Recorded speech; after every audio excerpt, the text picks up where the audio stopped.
ఇందాక అడిగాను, ఇంతకుముందు ఎప్పుడన్నా ఎక్కడన్నా ఇండస్ట్రీలో ఇలాంటిది ఈవెంట్ జరిగిందంటే ఎక్కడ జరగలేదు సార్ అంటే everything is a special for Arya. ఆ రోజు టైటిల్ పెట్టిన దగ్గర నుంచి ఆ టైటిల్ గురించి ఎంత ఫైట్, సుక్కుతో ఎన్ని ఫైట్లు ఉన్నాయి, అన్నీ ఉన్నాయి. సో మెమొరీస్ అయితే గుర్తు చేసుకోవాలి. నచికేత అంటే బాబు నచికేత. సో కథ చెప్పేటప్పుడు అందరికీ నచికేత అని చెప్పేవాడు. దిల్ జరిగేటప్పుడు ఆర్యతో సుకుమార్ దిల్ సినిమాకి రైటర్గా రావడం, సుక్కుతో పాటు వేమ, వాసు వీళ్ళందరూ టీమ్గా నాతో ఒక జర్నీ స్టార్ట్ అవ్వడం.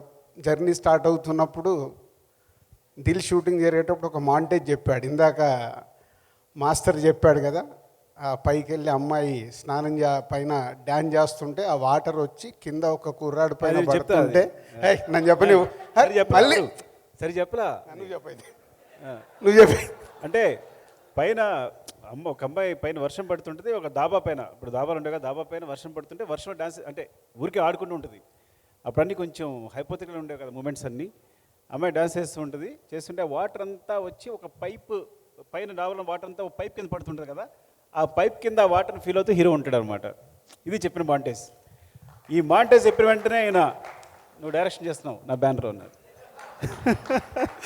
అంటే అంత ఫస్ట్ సినిమా నాకు దిల్ జరుగుతుంది, ఇంకా అది రిలీజ్ కావాలి, అసలు నా పరిస్థితి ఏంటో నాకు తెలియదు. బట్ ఎంత కాన్ఫిడెన్స్ అంటే ఆ మాంటేజ్ భలే ఉంది సుక్కు, అసలు మామూలుగా లేదు అని. ఒక జర్నీ అంటే నాకు అందరు అసిస్టెంట్ డైరెక్టర్లతో వీళ్ళందరితో ప్రొడ్యూసరు అసిస్టెంట్ డైరెక్టర్ రిలేషన్ కంటే ఒక క్లోజ్ అసోసియేట్ అయ్యేది మా అందరికీ. అలా జర్నీ స్టార్ట్ అయింది. దాని తర్వాత సుకుమార్ అన్నపూర్ణ 7 ఎక్కర్స్లో దిల్ సాంగ్ జరుగుతుంది సార్, నేను కథ చెప్పాలి అన్నాడు. అంటే కొంచెం మాయ చేశాను యాక్చువల్గా. మధ్యాహ్నం అసిస్టెంట్లో నిద్రపోయేవారు, ఈయన డోర్ ఓపెన్ చేస్తే నేను మెలుగు ఉండేవాడిని కావాలని. సో పక్కన నా సిన్సియారిటీ గుర్తించాలి అని. అప్పుడు నిద్ర పట్టేది కాదనుకోండి. అంటే అలా ఆఫీస్కి వెళ్ళాక ఈ కథ వినడం జరిగింది.